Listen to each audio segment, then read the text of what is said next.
আমি যেটা বলি বারবার যে ডক্টর ইউনূস খুব বড় মানুষ, এ বিষয়ে সন্দেহ নেই। উনি আমাদের ন্যাশনাল প্রাইডের একটা জায়গায়, কিন্তু উনি বাণিজ্য বোঝেন ভালো, উনি রাষ্ট্র বোঝেন না আর কি। এটা আমি ছোট মুখে বড় কথা হবে, কিন্তু এটাই সত্য।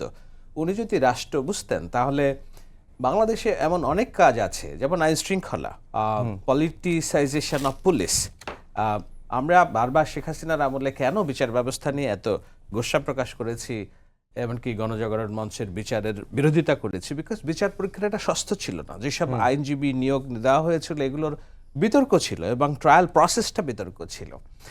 এখন আমরা কি দেখছি যে একই শেখ হাসিনা অন্যায় করেছে, বিষয়ে কোনো সন্দেহ নাই, কিন্তু যেই প্রক্রিয়ার বিচার হবে এখন হচ্ছে, এখন আইসিটি বলেন, এটা সেটা বলেন, যাদেরকে নিয়োগ দেওয়া হয়েছে তারা যেসব রিসাইট করছেন, যেসব বই থেকে রেফারেন্স দিচ্ছেন, দিস ইজ অ্যাবসার্ড ফানি একটা বিষয়। হ্যাঁ, তো এ ধরনের ফানি বিষয় যদি আরও চলতে থাকে, তাহলে আপনি এই ট্রায়ালে যত বড় শাস্তি দেন না কেন, মানুষের মনে এবং আন্তর্জাতিক বিশ্লেষকদের মনে এই সন্দেহ দ্বন্দ্ব থেকেই যাবে, যেটা একটা প্রতিহিংসামূলক বিচার। যেহেতু জামায়াতের নেতৃবৃন্দকে ফাঁসি দিয়েছে, সুতরাং জামায়াত সমর্থিত একজন প্রসিকিউটরকে দিয়ে শেখ হাসিনারও ফাঁসির আদেশ দেওয়া হয়েছে। এটা আমরা চাই না।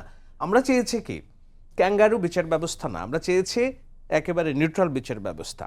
আজকে এই গুম কমিশনের একজনকে প্রধান করে এমন বিশেষ রাজনৈতিক দল সমর্থিত সশস্ত্র বাহিনীকে কাঁপুনি ধরায় দিয়েছে, যেটা আমরা চাই না। আপনি 5 জন যদি থাকে, আপনি তাদেরকে সিঙ্গেল আউট করেন, একেবারে গড়ে এতজন মানুষকে সশস্ত্র বাহিনীর পুরা জিনিসটাকে এমনভাবে ডিসপ্লেস করা হচ্ছে, দিস আর অল, ওই যে আমি বলেছি এটা রাষ্ট্রের যিনি সর্বোচ্চ মাথা তার ব্যর্থতা, কারণ তিনি রাষ্ট্র বোঝেন না। উনি রাষ্ট্র বুঝলে আজকে এই যে আইন শৃঙ্খলা বাহিনী বলুন, প্রশাসন বলুন, 2 দিন আগে একটা প্রশাসন রদবদল সংক্রান্ত একটা কমিটি করলেন, বিএনপি আপত্তি জানানোর পর এটা বাতিল করা হয়েছে। So this is absurd. আপনি সিদ্ধান্ত নেবেন, এমন সিদ্ধান্ত নেবেন যেটাতে আপনি স্ট্রিক্ট থাকতে পারেন। ওনাকে আজকে যদি আমি যে বলি স্যার এই জিনিসটা ভালো হবে, এটা করেন, হ্যাঁ এটা করে ফেলো, আরেকজন বললে হ্যাঁ করে ফেলো, এবং ওনাকে কানপড়া দেওয়ার জন্য যেসব মানুষ আশপাশে ঘুরঘুর করেন, ছাত্র সংঘের সাবেক রাজনৈতিক কর্মী একজন উপদেষ্টা আছেন, ওনার খুব আস্থাভাজন, আমি প্রেস সচিবের নাম করলাম না, এদের যে রাজনৈতিক মতাদর্শ দর্শন, এগুলো দ্বারা উনি এমনভাবে প্রভাবিত যে উনি স্বাভাবিকভাবে চিন্তা করবেন যে রাষ্ট্র নামক একটা জিনিসের চরিত্র আছে, সেকুলার চরিত্র আছে, এবং আমার প্রত্যেকটা ডিসিশনের একটা ইম্প্যাক্ট থাকতে পারে, সেগুলো উনি হয় জানেন না। কিন্তু আপনার কাছে কি মনে হয় যে সরকারের ভেতরে তো সরকার থাকে, মানে সেই ভেতরের ভেতরে কি আর কোনো সরকার আছে? সরকারের ভেতরের যে সরকারটা সেটা জামায়াতের সরকার, জামায়াতে ইসলামী এই সরকারটা পরিচালনা করছে। আপনি সব জায়গায় গেলে দেখবেন, এটা সচিবালয়ে যান, পুলিশে যান, নানান জায়গায় যান, দেখবেন এটা।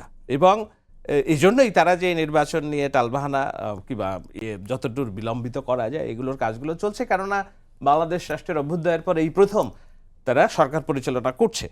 এবং জামায়াত সরকার প্রতিষ্ঠা করলে কেমন সরকার হবে তার একটা ধারণা আপনারা পাচ্ছেন, এটার মধ্য দিয়ে পেয়ে যাওয়ার কথা।